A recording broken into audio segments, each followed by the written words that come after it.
quero compartilhar a palavra de Deus com você, e o título dessa mensagem é: Quanto você acredita? Quanto você acredita? Pergunte para quem está do seu lado: quanto você acredita? Talvez a gente ainda não sabe como responder essa pergunta. Antes de avançar no assunto, eu quero combinar algo com você hoje à noite. Hoje você vai ser profeta de Deus sobre sua própria vida e sobre a vida do seu irmão que está do seu lado. Amém? Vamos combinar isso? Aleluia. Você está pronto para ser um profeta hoje à noite? Então levanta a mão e diga: eu profetizo sobre a minha vida e sobre o meu irmão. Amém? Está combinado? Quando eu falar profetiza, você libera a palavra sobre o seu irmão. Você libera sobre a sua vida também. Aleluia. Os sonhos que Deus colocou no seu coração e as promessas que Deus fez para a sua vida, eu creio que cada uma delas vai se cumprir realmente. Você crê nisso? Quem aqui tem uma palavra de Deus? Quem aqui tem uma promessa de Deus? Quem aqui tem algo de Deus queimando no seu interior? Aleluia. A grande maioria.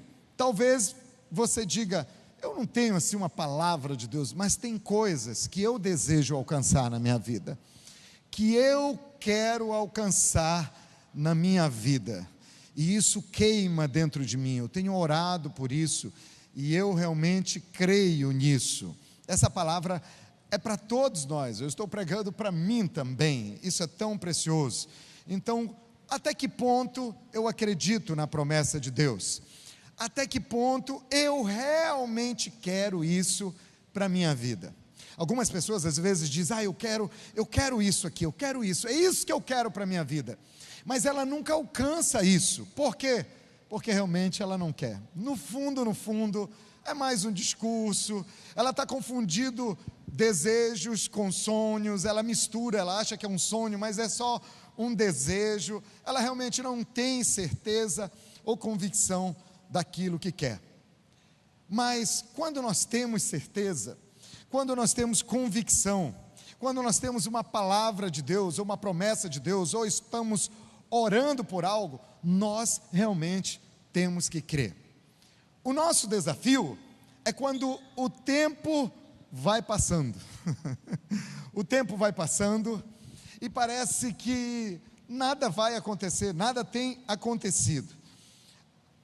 E às vezes a gente chega até a pensar, o inimigo vem e coloca uma mentira, e a gente acaba acreditando, falando: olha, realmente, talvez isso seja uma coisa impossível, coisa da minha cabeça, o tempo está passando. E pior é quando algumas pessoas chegam com a gente e dizem: olha, eu também concordo na mesma fé com você, essa fé incrédula, essa fé negativa, digamos assim, né? Porque tem gente que tem fé para dar errado.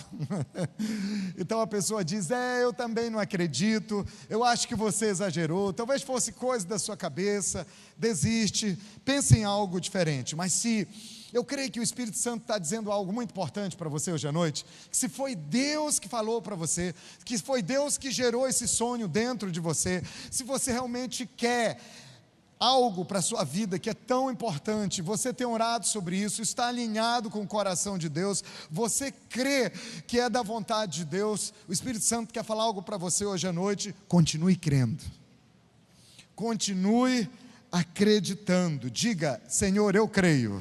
Aleluia. Mas como realmente não desistir? Como é que eu sei se eu realmente creio? Como eu posso ter convicção se é isso que eu realmente quero? Você lembra de Davi? A Bíblia diz que Davi era um homem segundo o coração de Deus. O legal sobre Davi é que quando eu olho para Davi, inclusive Davi é um homem que nos impressiona muito. Tem vários momentos, a Albi um dia desses pregou sobre as estações, as épocas na vida de Davi. Em cada idade, em cada etapa, ele teve uma estação, né? Davi quando era só um garoto, Davi como jovem, Davi adulto, como rei, Davi na sua velhice. Ele disse: olha, eu habitarei na casa do Senhor para todo sempre, Ele é o meu pastor, nada me faltará. E Davi, a Bíblia diz que ele era um homem segundo o coração de Deus. Tem uma declaração do Senhor sobre Jesus, ali na ocasião do batismo de Jesus. Jesus disse: esse é o meu filho em quem eu me comprazo, em quem eu me alegro. Eu quero declarar hoje à noite que você é um desses filhos, um filho que Deus se alegra, um filho que Deus ama, um filho que Deus se compraz. Eu também creio que você é como Davi, é um homem, é uma mulher segundo o coração de Deus. Deus sente alegria em você. Amém? Primeira profecia, diga: eu sou um homem segundo o coração de Deus. Se você for mulher, declare: eu sou uma mulher segundo o coração de Deus. Declara sobre o seu irmão. Primeiro olha, se é homem ou mulher do lado, para você não falar errado. Declara: você é um homem, uma mulher, se for mulher, segundo o coração de Deus. Deus se alegra em você, o céu sorri para você.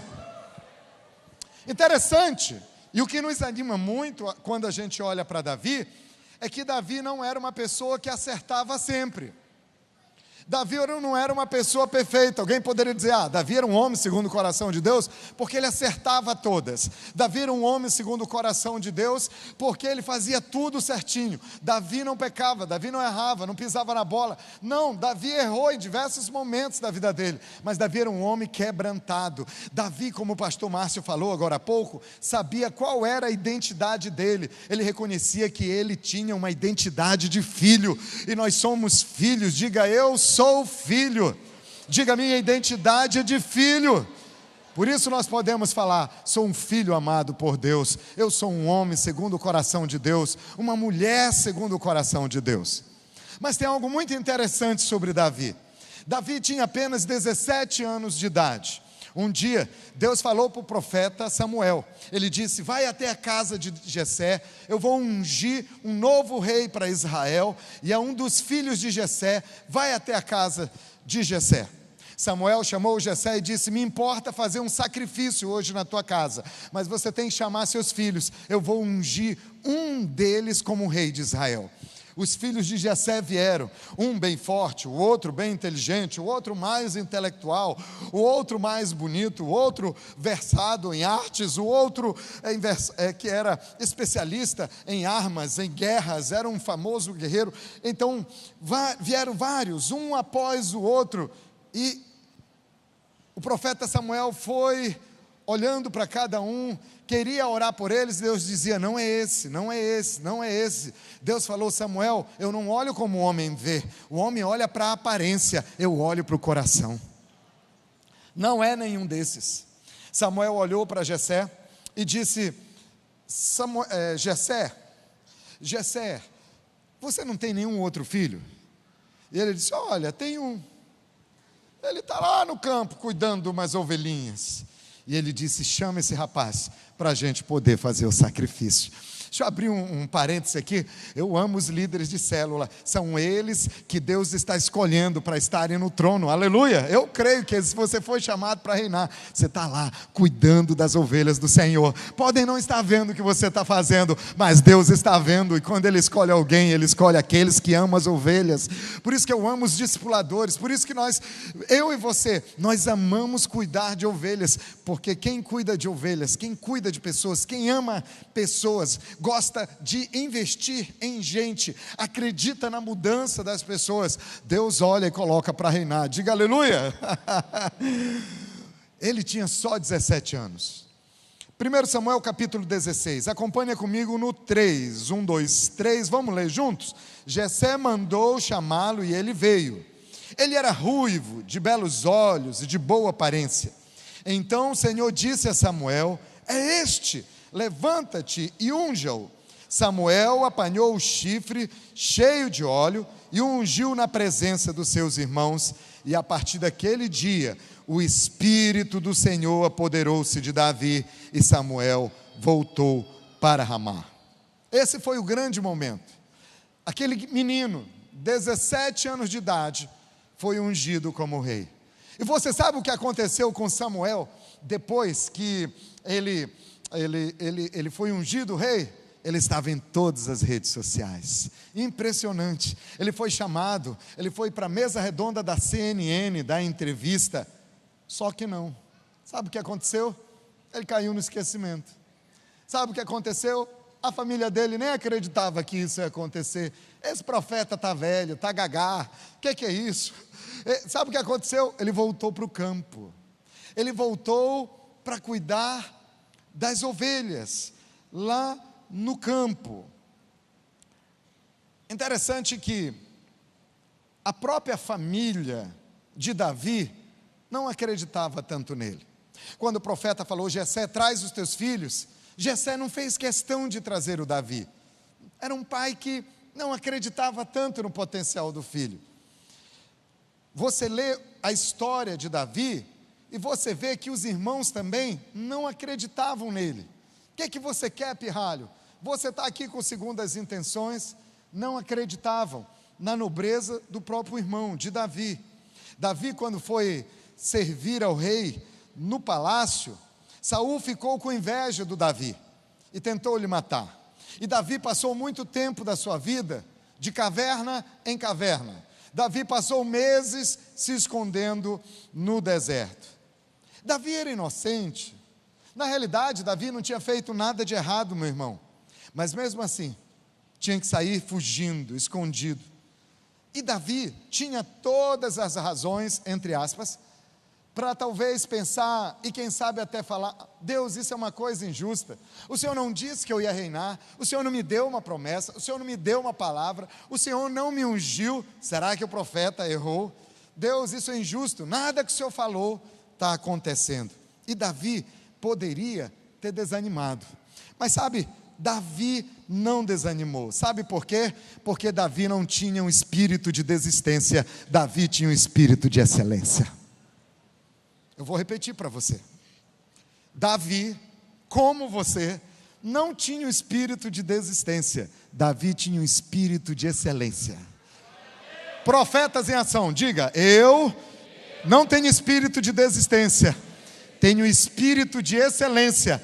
Profeta em ação, irmão, você não tem espírito de desistência, você tem espírito de excelência. Aplaude, aplaude, aplaude.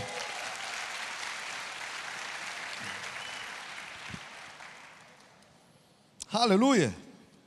Davi não ficou ali lamentando, chorando, reclamando, botando a culpa nos outros, porque achando que a promessa não ia se cumprir.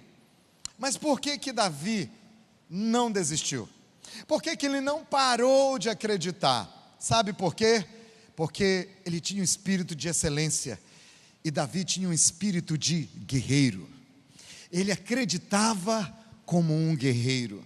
Davi era um guerreiro. E faça como Davi. Ele nos ensina: acredite como um guerreiro. Aleluia. Estou me lembrando do guerreiro de Deus, o Cid Guerreiro. Aleluia. Já ia dizendo Ciro Guerreiro. Eu declaro que ele também vai virar o guerreiro. Aleluia. De Deus. Mas deixa eu dizer, o Cid Guerreiro agora, você sabe onde está o Cid? Ele está em cima do trio elétrico. Aleluia. Ele está no Cristoval, aleluia. Ele está lá na Bahia, no alto de um trio elétrico, anunciando que a alegria que Jesus tem não acaba na quarta-feira, ela é para toda a eternidade, aleluia. A revista Veja entrou em contato com o Cid Guerreiro para fazer uma entrevista com ele sobre por que ele saía no trio elétrico durante o carnaval, anunciando Jesus. É um espírito de guerreiro. Eu declaro esse mesmo espírito sobre você, um espírito de vencedor, um espírito de um guerreiro. Ele era um guerreiro, Davi era um guerreiro.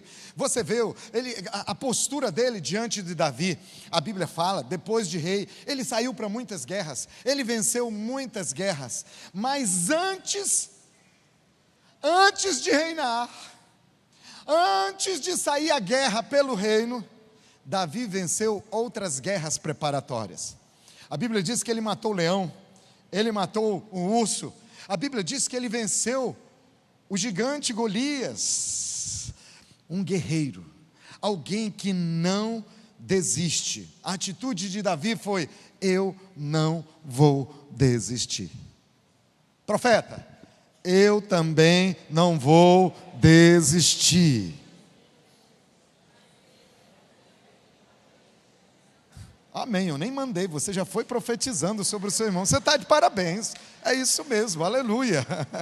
Aleluia, você merece ser aplaudido. Davi estava dizendo: tem algo queimando no meu interior que não me deixa desistir. E sabe, uma das razões pelas quais ele assumiu o trono é porque Davi acreditava bastante. Davi só assumiu o trono, olha que Davi teve muita oposição, não foi fácil para Davi assumir o trono, mas Davi tinha uma palavra de Deus. Davi tinha um sonho de Deus. Davi entendia que esse era o propósito da vida dele. Davi realmente queria isso. Algumas pessoas não alcançam porque não acreditam e também porque não querem de verdade. Diga: eu quero. Diga: eu acredito. Aleluia. Porque a pergunta é justamente essa: o quanto você quer? A pergunta é: até que ponto você acredita? Você realmente acredita? Existe algo queimando dentro de você? Você acredita o bastante para vencer uma oposição que apareça no seu caminho?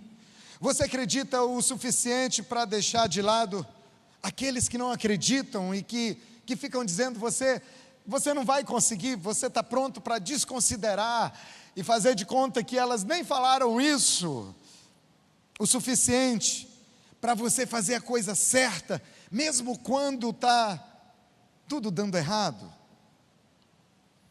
Tem uma frase que nós colocamos aqui para você, e ela diz o seguinte: as dificuldades que nós enfrentamos, as demoras, as injustiças, elas funcionam como um teste para a vida da gente, mas Deus está vendo o quanto nós acreditamos. Deus está vendo o quanto você acredita. Aleluia. Diga, profetize: eu acredito como um guerreiro. Você acredita como um guerreiro, meu irmão? Aleluia. Você lembra, bom, lá em Marcos capítulo 10, a Bíblia fala de um cego que ficava pedindo esmolas, era um pedinte. Ele era um cego mendigo e ele ficava pedindo esmolas à beira do caminho. Você lembra do nome dele? Isso, Bartimeu. A Bíblia fala sobre o Bartimeu. Jesus era muito conhecido e chegaram as notícias de Jesus até Bartimeu. Bartimeu ouviu dizer que Jesus sarava, que os cegos voltavam a ver. E Bartimeu ficou sabendo que Jesus ia passar na cidade dele. E mesmo com todas as dificuldade de locomoção, não tinha visão, toda dificuldade para se posicionar num lugar para ver Jesus, ou melhor dizendo, para encontrar Jesus, porque ele não enxergava, para estar com Jesus, isso não era uma coisa fácil para o Bartimeu. Mas eu imagino que Bartimeu foi conversando com as pessoas. Naquela época não tinha internet, não tinha mídia que temos hoje, mas ele foi se informando, e foi procurando saber, imaginação minha, por onde que Jesus ia passar. Quem sabe falaram para ele: olha, Jesus vai passar lá na Bezerra de Menezes, Jesus vai passar na Washington Soares. Você sabe o que ele fez? Ele falou para alguém: olha, me coloca no meio fio, porque se Jesus passar do lado direito, eu pulo nele, se ele passar no lado esquerdo, eu estou perto dele, me coloca no meio fio. A Bíblia diz que ele ficou ali, à beira do caminho, esperando uma oportunidade para falar com Jesus. Vamos olhar na Bíblia? Versículo 47 do capítulo 10 de Marcos. A Bíblia diz que ele ouviu que era Jesus, o Nazareno. Ele percebeu que Jesus estava se aproximando, e ele se pôs a gritar, a clamar: Jesus, filho de Davi, tem compaixão de mim. Agora o versículo 48 diz que muitos o repreendiam, para que se calasse. Ei, ceguinho, cala a boca aí, ei, você está criando um constrangimento aqui, ei, você vai atrapalhar aqui a passagem de Jesus, porque ele não passava de um cego, de um pedinte, de alguém pedir esmola. Então todo mundo: ei, para com isso, deixa de besteira. Mas o que a Bíblia diz? Queriam lhe repreender, lhe repreendiam na realidade, para que se calasse, mas ele cada vez gritava mais: Filho de Davi, tem misericórdia de mim. Filho de Davi, tem misericórdia de mim. Filho de Davi, tem misericórdia de mim. As pessoas diziam: Jesus não vai se importar com você. Jesus não vai ligar para você. Você só é um cego, um mendigo cego. Jesus não vai encontrar nada de interessante em você. Será que não? Versículo 49, acompanhe a leitura comigo. A Bíblia diz que Jesus parou, stop. E quando Jesus parava, todo mundo parava também. A Bíblia diz que ele parou e falou: chamai-o. Eu fico imaginando a cara daqueles que repreenderam o Bartimeu. Os mesmos que disseram: cala a boca, fica no teu lugar aí, ó, te coloca na tua. Agora eram aqueles que chegaram: ele está na frente de Jesus, todo mundo vira bonzinho, né? Oh, ceguinho precioso, vem cá, meu irmão, ele está te chamando. Agora sim, na frente de Jesus você faz essa cara de bonzinho. Quando Jesus usa na história, até a forma como ele era tratado mudou. É importante. Eles disseram: tem bom ânimo, te anima, levanta-te. Ele te chama. Versículo 50, a Bíblia diz que, lançando de si a capa, levantou-se de um salto e foi ter com Jesus. Diga comigo: um salto para Jesus. Versículo 51, Jesus conversou com ele e perguntou: que queres que eu te faça? Então Jesus lhe disse: vai. Ele falou: mestre, eu quero ver novamente, que eu torne a ver. E Jesus lhe disse: vai, a tua fé te salvou. E imediatamente tornou a ver e seguia Jesus estrada fora. Diga: ver Jesus, ver a vida, seguir Jesus. Tudo mudou na história do Bartimeu. Mas eu quero chamar a sua atenção para algumas coisas aqui. Versículo 50, a Bíblia diz: lançando de si a capa. Você sabe o que era a capa? O que significa a capa para aquele cego? Aquilo tinha muita importância. Por quê? Porque chovia. Era aquela capa que protegia o cego da chuva, protegia o cego do frio. Ele era um mendigo, protegia dos insetos. Aqueles que gostavam de jogar tomate, ovo no mendigo, ele se defendia. Então a capa era a sua proteção. Mas ele lança de si aquilo que ele se agarrava como proteção para a vida dele. Ele nos ensina: você tem que se agarrar em Jesus. Você tem que se agarrar em Jesus. A Bíblia diz que se o Senhor não edificar a casa, em vão trabalho aqueles que edificam. Se o Senhor não guardar a cidade, em vão guarda a sentinela. Diga: se o Senhor não guardar a cidade, em vão vigia a sentinela. Diga: a minha cidade de Fortaleza está sendo guardada pelo Senhor. Ele está dizendo: olha, sua segurança é Cristo. Porque algumas pessoas se seguram no dinheiro que tem. Quando acaba o dinheiro, acaba tudo para ela. Algumas pessoas se seguram no emprego que tem. Quando ela se demite, acaba tudo para ela. Algumas pessoas se agarram no namoro que tem. Quando ela é traída ou é abandonada, acaba tudo para ela. A minha segurança, a sua segurança, não está nas coisas que nós possuímos, está naquele que está dentro de nós. E nós estamos em Cristo, nós estamos nele. O cego está dizendo: se segura em Jesus. Agora, interessante que ele deu um salto. O que significa esse salto? Significa um salto de fé, entregando-se totalmente a Jesus, confiando totalmente em Jesus. Um salto de fé para uma nova realidade, um salto de perseverança, um salto que diz: eu creio. Vamos ficar em pé agora, querido? Vamos fazer um exercício? Aleluia. Todo mundo, ninguém com osteoporose aqui, por favor, todo mundo em pé, aleluia. Se o seu irmão não ficar em pé, ora por ele, levanta ele, em nome de Jesus, levanta-te e anda. deixa eu falar uma coisa para você. Jesus fez uma pergunta interessante.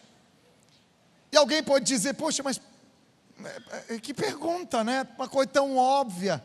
Jesus pergunta para um cego, o que queres que eu te faça?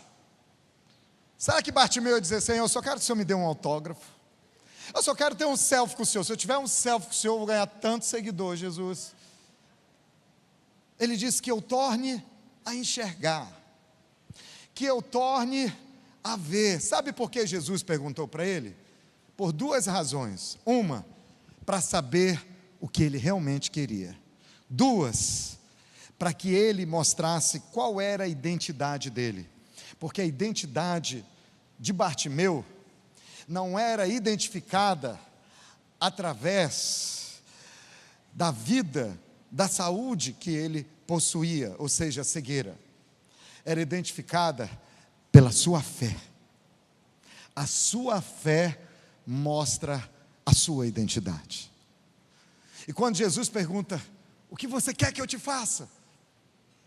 É claro, você fica pensando, ele tinha que dizer para Jesus, eu quero tornar a ver. Ele estava dizendo, Senhor, eu creio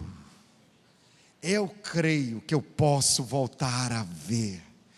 Eu creio que eu vou andar contigo e fazer grandes coisas para ti, Senhor. É o que eu mais quero. Isso está queimando no meu interior. E como eu creio, eu dou um salto. Eu mudo de postura. Eu saio desse lugar. Fica tranquilo, pastor Bruno. Então nós vamos fazer um diálogo aqui com Jesus. Aleluia. E quando Jesus perguntar para você, o que queres que eu te faça? Você vai dar um pulo. Aleluia. Agora, não pula no pé do seu irmão, por favor. Aleluia. A irmã falou, sai da frente para o esposo. Aleluia. Aleluia.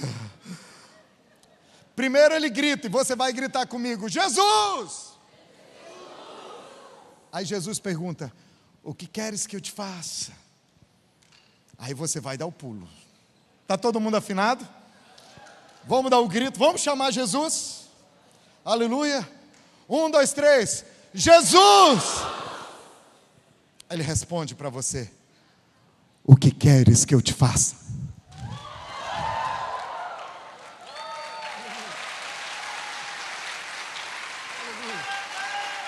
Aleluia. Você merece medalha de ouro, saltador espiritual. Aleluia.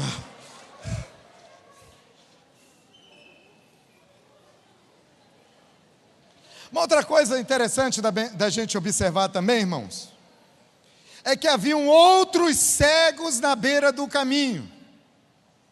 Haviam outros cegos. Haviam outros doentes à beira do caminho. Mas a Bíblia só fala do Bartimeu.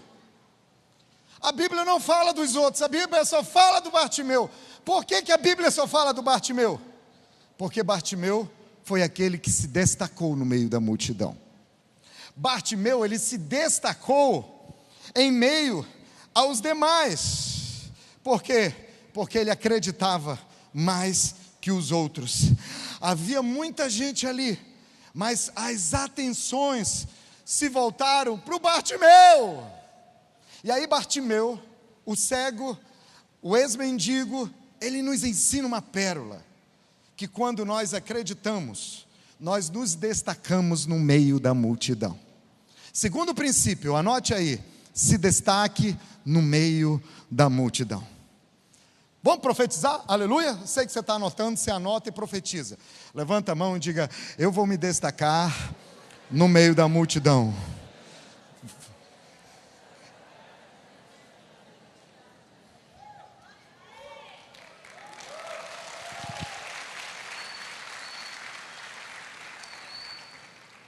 Por que o Bartimeu se destacou no meio da multidão? Porque ele gritava mais alto. E o interessante é que quanto mais mandava ele calar, mais alto ele gritava. A fé do Bartimeu gritava mais alto e o destacava no meio da multidão. Então, se alguém chegar com você tentando desencorajar você, tentando desfazer de você, a sua fé vai gritar mais alto. Você não vai dar ouvidos a essas mentiras. Para de acreditar que você não consegue. Para de dizer que você não é digno. Para de dizer que isso é besteira. Você consegue. Diga: eu creio, eu não desisto, eu persevero, eu vou adiante. Sabe, é isso que o Espírito Santo quer que você declare. Faça como Bartimeu. Não ligue para o que eles falam, porque eles não determinam o seu destino. Quem determina é o Deus Todo-Poderoso. Aleluia. Algumas pessoas querem repreender a sua fé, e tem gente que repreende a fé, porque a pessoa fala alto, porque a pessoa é extrovertida, e a pessoa faz piada sobre você. Olha esse crentinho, olha esse espiritual, olha, fica, sabe? Aí aquele crente, ele fica todo, eu nem vou fazer de conta que eu sou crente. Aí ele vira um agente secreto. É o crente 007, James Bond. Daí você trabalha 10 anos com ele, e um dia, por coincidência, você descobre que ele é crente. E diz: e você é irmão? Ele disse: especial, das forças secretas. Diga para o irmão que está do seu lado: você não é 007 espiritual. Sabe, aquela pessoa que está tão intimidada com a sua fé, que na hora de orar, ela disfarça. Ela está no restaurante ou no refeitório da empresa, aí ela fecha o olho assim, todo mundo olha e diz: coitado, está com uma dor de cabeça, deve ser enxaqueca da braba. Não, ele está disfarçando para orar. Senhor, muito obrigado por esse alimento. Abençoa meu líder de célula.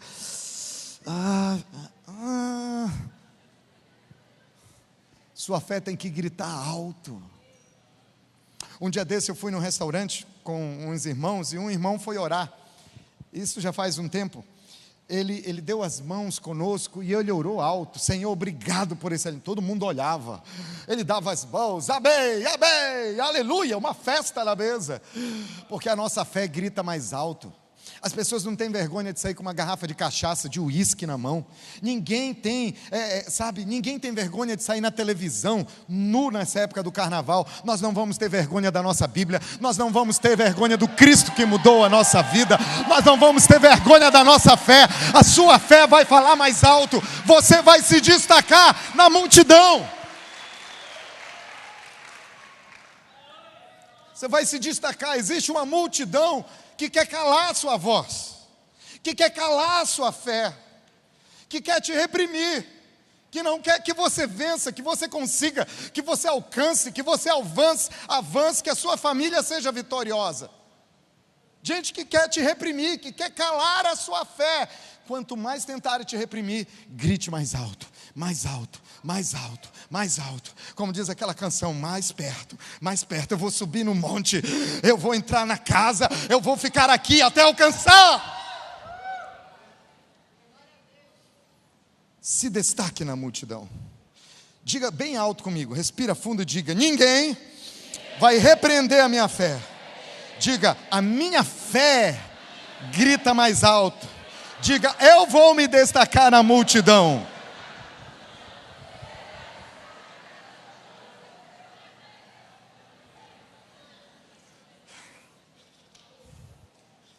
A pergunta é: o quanto você quer isso? A pergunta é: o quanto realmente você acredita? Alguém poderia dizer: pastor, eu já mandei 3 currículos, quem sabe não é o 4º que vai funcionar? Pastor,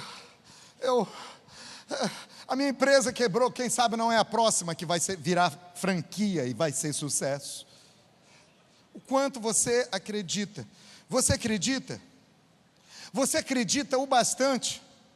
Você acredita o suficiente para honrar a Deus com seus dízimos? Você acredita o bastante? Você crê realmente o bastante? onde você tem a ousadia de liderar uma célula, de discipular alguém, o quanto você acredita o bastante, quem sabe você está dizendo, eu quero na minha vida profissional, pastor, na minha carreira, nos meus negócios, eu quero uma promoção, eu quero um salário melhor, eu quero uma posição melhor no meu trabalho, e eu já orei, eu quero, isso é o que eu realmente quero, e eu já orei, e eu estou crendo, mas a pergunta é, você acredita o bastante? O bastante para que você possa fazer um curso online e para que você possa melhorar as suas habilidades profissionais? Você acredita o bastante para chegar mais cedo no seu trabalho? Espera aí, pastor, eu não estou querendo mais trabalho, eu não estou querendo mais conhecimento, eu só quero mesmo a promoção. O seu problema é que você não quer isso realmente o bastante como você deveria querer. O seu problema é que você não acredita o bastante que você realmente deveria acreditar. Se você realmente acredita, você age. Quem acredita, age. Quem tem fé, age. Quem tem fé, caminha. Quem tem fé, se esforça. Então às vezes a pessoa fica, não, Deus vai fazer tudo para mim, Deus vai tocar no coração do meu chefe, vai tocar talvez até para você levar suas contas. Se você acredita que Deus vai agir, se esforça. Foi isso que Bartimeu fez. Ele se esforçou, foi para o meio-fio, foi até Jesus, saiu do lugar, tirou a capa, se expôs, mostrou quem era, não teve vergonha da sua fé e gritou mais alto. Mais uma vez diga, ninguém vai repreender a minha fé. Aleluia. Então, queridos, nós não podemos ficar estagnados. E aí, o próprio Bartimeu começa a ensinar uma coisa para a gente. E talvez você não entenda esse título, mas depois você vai compreender o nosso terceiro ponto. Role a pedra e faça a sua parte. Diga, eu vou rolar a pedra e vou fazer a minha parte. Diga para o seu irmão, rola a pedra, irmão. Roll stone, irmão. Aleluia. Faça a sua parte. Aleluia. Eu pergunto para você, o quanto realmente você quer que seus filhos estejam no caminho certo? O bastante para você trazer à igreja toda vez que tem uma programação e ele deve participar? Nós não pensamos 2 vezes para acordar às 5:30 da manhã, 6 horas, 6:30, está todo mundo levantando, trocando de roupa, escovando os dentes, tomando café, para 7 horas estar na escola. É um esforço. Mas às vezes nós não temos coragem de trazer nossos filhos. Nós levantamos de madrugada para levar nossos filhos na escola, mas nós não nos levantamos, ficamos com preguiça de trazê-los 7 horas da noite na igreja. Será que eu quero que meus filhos realmente sejam uma bênção? Será que eu acredito que Deus vai fazer filhos que vão dominar esse mundo, que vão governar esse mundo, que vão se destacar na multidão? Eu estou crendo em filhos que não vão ser só mais um no meio da multidão. Até que ponto eu creio? Até que ponto eu realmente acredito nisso? A educação dos nossos filhos, irmãos, é super importante, nós temos que educá-los realmente. Nossos filhos serão poderosos na terra, seus filhos serão poderosos na terra, mas a educação espiritual é muito mais importante, porque quando seus filhos crescerem, eles serão pessoas de excelência, serão pessoas que vão se destacar por causa da sua nobreza e seu temor a Deus no meio da multidão. Deus vai fazê-los reinar como fez com Davi. O quanto você quer suficiente que o seu casamento seja restaurado? O quanto você crê o suficiente que o seu casamento, até que ponto você acredita, o quanto você acredita que o seu casamento realmente vai ser restaurado, vai dar certo? O bastante para morder a língua na hora de responder mal? Acho que nós temos vários desafios aí pela frente, não temos? Aleluia. Mas preste atenção em algo. Tudo depende do quanto nós realmente queremos. Tudo depende do quanto nós realmente acreditamos. Porque quando nós queremos E quando nós acreditamos, nós nos esforçamos. Diga, quando eu creio, eu colaboro com o processo de Deus. Eu faço a minha parte, né? Então, agora, só toca no ombro do seu irmão assim, com carinho, com amor.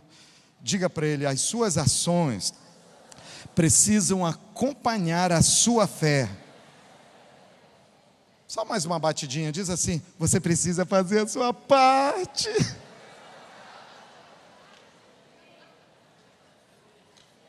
Você precisa. Eu preciso fazer a minha parte. Você precisa.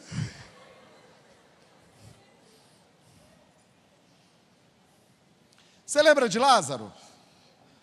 Lázaro estava morto quantos dias quando Jesus chegou? 4 dias. Você lembra o que Jesus falou para a família dele? Para suas irmãs? O que é que Jesus disse? Rolem a pedra, que eu vou ressuscitar o irmão de vocês. Se vocês rolarem a pedra, eu ressuscito Lázaro. Interessante, você acha que Jesus poderia ter movido aquela pedra, irmão? Nem X-Men faz algo igual. Jesus ia fazer assim. Irmão, que tamanho era aquela pedra? Irmão, era a porta de uma sepultura. Era enorme, era para entrar uma pessoa. Era uma pedra grande. Até hoje lá em Israel, você ainda vai em Israel, aleluia. Você ainda vai em Israel. E quando você estiver lá em Jerusalém, você vai ver, você vai até o túmulo de Jesus, você vai ver, você vai dizer, uau, que pedra gigante. Irmão, era 2, 3, 4 para empurrar a pedra. Isso é um ensino para a vida da gente, que tem pedra na vida da gente, que a gente não rola sozinho. Tem coisas que não rolam sozinhas, e que a gente tem que chamar outros, me ajuda, me discipula, me encoraja, ora comigo, me ajuda a empurrar essa pedra. Mas Jesus disse, olha, eu posso ressuscitar Lázaro, mas vocês precisam rolar a pedra. Vocês precisam fazer a parte de vocês. Por que Jesus falou para eles rolarem a pedra? Para eles mostrarem, nós cremos. Nós cremos tanto que a gente faz esse esforço maluco, que a gente passa por esse constrangimento, que a gente faz o que todo mundo acha que é loucura, a gente rola a pedra para que o Senhor chame a vida.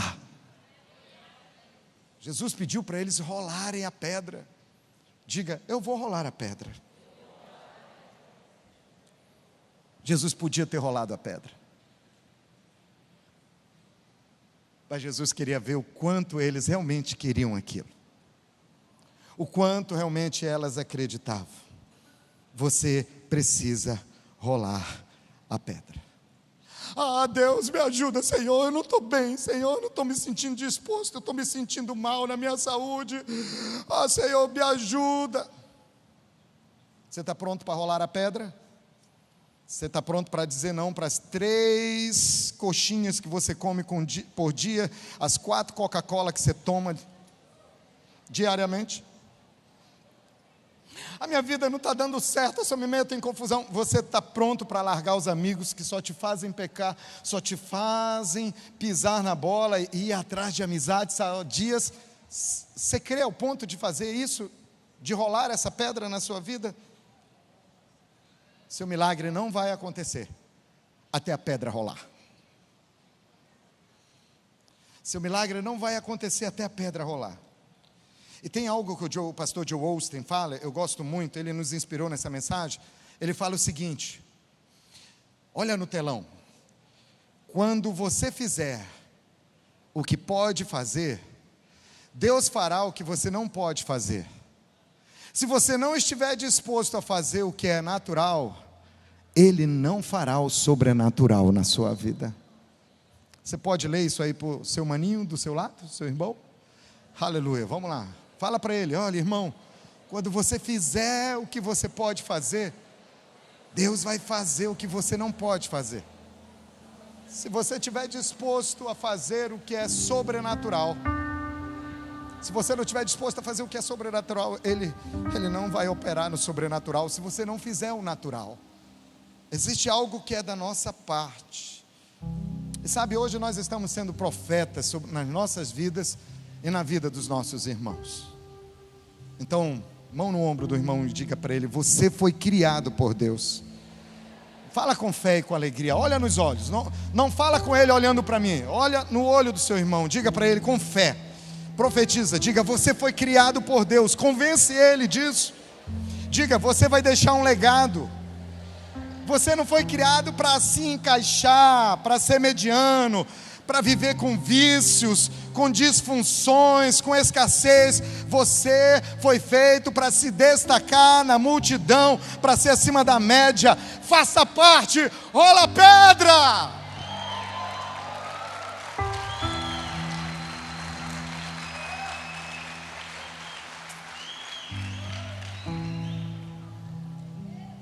Pastor, você está dizendo que é na força do braço, é por esforço? Eu não estou dizendo isso. O que o Espírito Santo quer nos explicar essa noite é que a nossa fé, a sua fé não anda sozinha.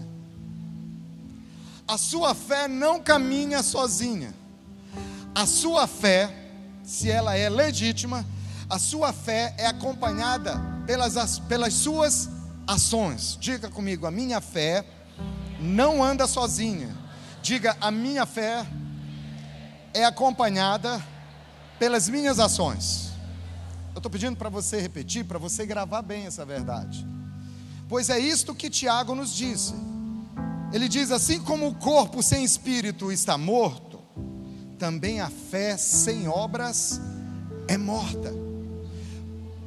Bartimeu disse: porque eu creio, as minhas ações acompanham a minha fé. Largou a capa.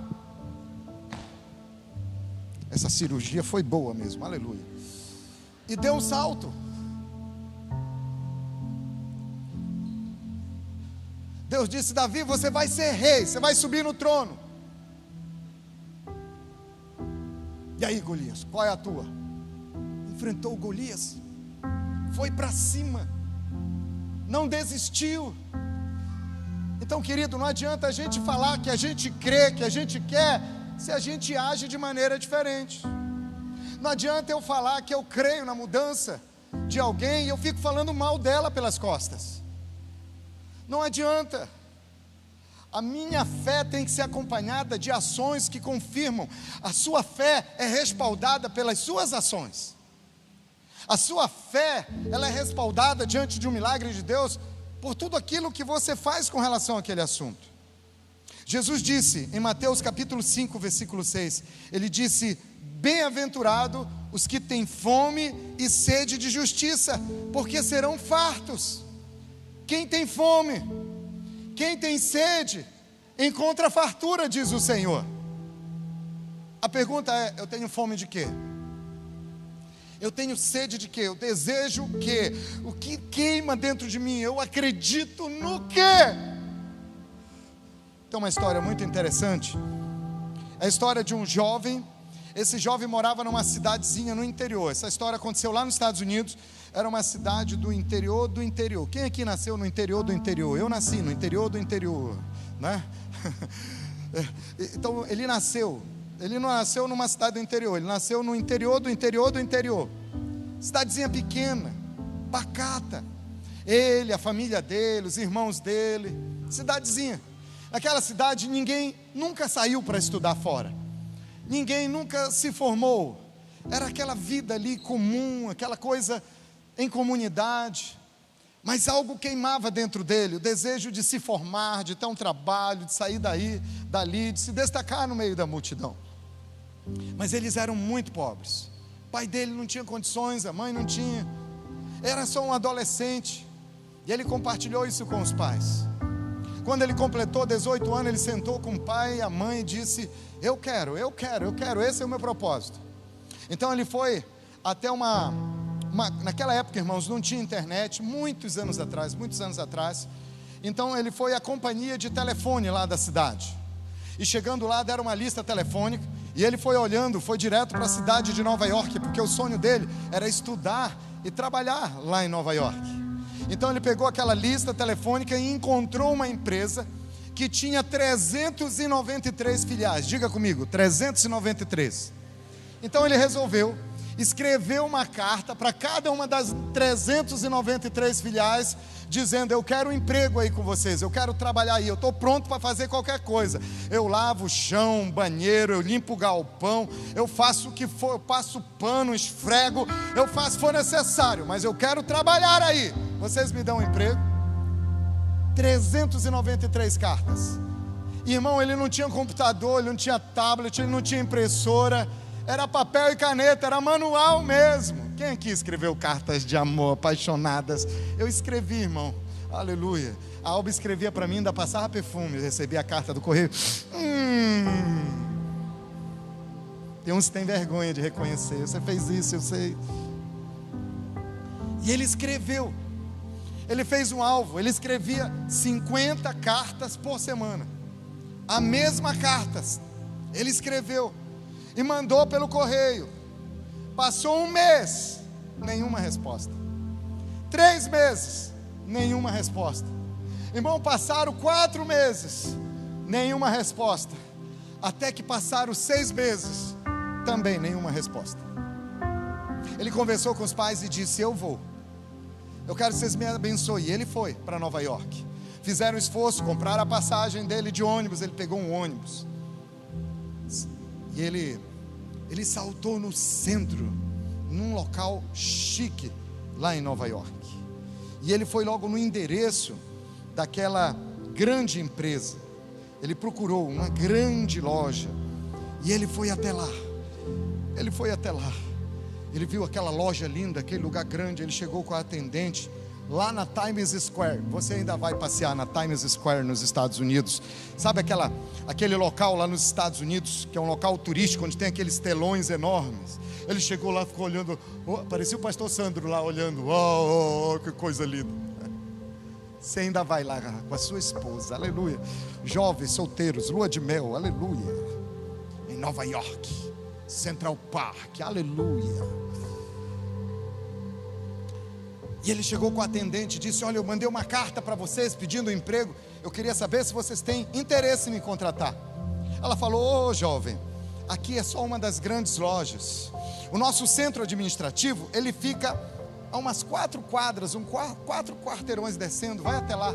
Ele saiu e foi até o centro administrativo. Quando ele chegou, era um arranha-céu ali no centro de Nova York. Ele olhou, gente, o prédio era tão grande que não cabia na selfie. Ele ficou admirado, ele foi até, havia um grande saguão, e ele disse: olha, eu mandei uma carta pedindo um emprego aqui, eu queria saber se vocês vão me contratar. Aí a pessoa disse: você tem que ir lá com o nosso executivo de contratações. E ele foi levado até o elevador, o assessorista levou ele a um dos mais altos andares, era um arranha-céu, e quando ele desceu do elevador tinha uma outra recepção, e a recepcionista levou ele até a sala, abriu aquela porta linda. Ele entrou naquela sala, ele nunca tinha visto algo igual. Era tudo de vidro, as paredes. E ele ficou admirado, porque para onde ele olhava, ele enxergava Nova York. E ali estava um executivo, um homem bem vestido. Ele começou a tremer, começou a ficar nervoso, não sabia nem o que falar, já estava gaguejando. E o executivo: pois não, meu jovem? Ele disse: é que eu escrevi uma carta pedindo um emprego aqui. Eu escrevi uma carta e eu queria saber se vocês... Ele contou a história dele e disse: eu queria saber se vocês querem me contratar. Aí o homem estendeu a mão sobre a mesa que estava a seu lado e colocou a mão sobre uma pilha de papéis e disse: nós recebemos as 393 cartas que você enviou, e vocês não deram resposta. Ele disse: não, porque nós tínhamos certeza que você viria aqui. Amanhã você já começa a trabalhar.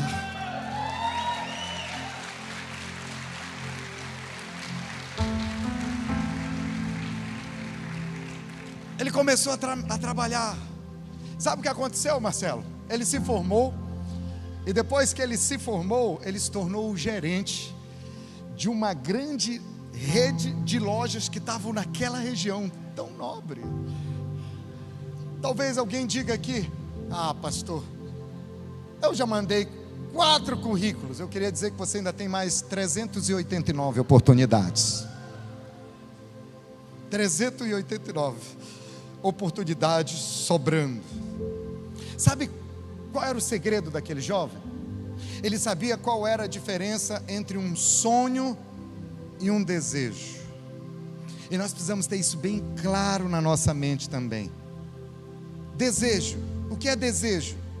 Desejo é algo que você simplesmente espera que aconteça na sua vida. Sonho é aquilo que você está disposto a colocar ações em prática para poder alcançar. Diga: eu não vivo de meros desejos. Ah, fala com alegria, irmão, senão acho que você não. Diga: eu não vivo de meros desejos. Eu tenho sonhos alinhados com o coração de Deus. Diga: eu não vou parar, eu não vou desistir, mesmo que eu tenha que prosseguir 393 vezes. Jesus disse: quem tem fome e sede de justiça será farto. Você tem fome de quê? Você tem sede de quê? Quem não tem fome, não tem sede, não alcança nada. Você quer o bastante? Sim ou não? Você crê o bastante? Ou você está desanimado? Ou você foi decepcionado, você resolveu desistir? Alguém conseguiu te convencer? Roubaram sua paixão? Alguém te fez parar? O Espírito Santo trouxe essa mensagem hoje à noite para falar de uma maneira bem clara com você, irmão. O Espírito Santo está dizendo: para de dizer que você não consegue. Para de falar só que naquilo que deu errado. Comece a dizer: eu consigo. Diga: eu consigo. Diga: eu creio. Diga: eu não desisto. Diga: eu posso todas as coisas do Senhor que me fortalece. Diga: eu não vou parar de crer. Diga: eu vou me esforçar.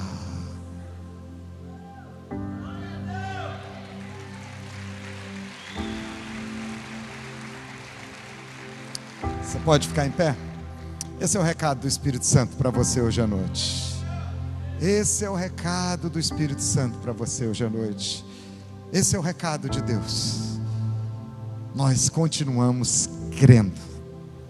Nós acreditamos de verdade. Nós acreditamos de verdade. Sabe, como Bartimeu, você vai ver que Deus mudando as coisas de repente. Como Davi, você vai vencer toda oposição. E você vai sentar no trono que Deus já reservou para você. Amém? Aleluia.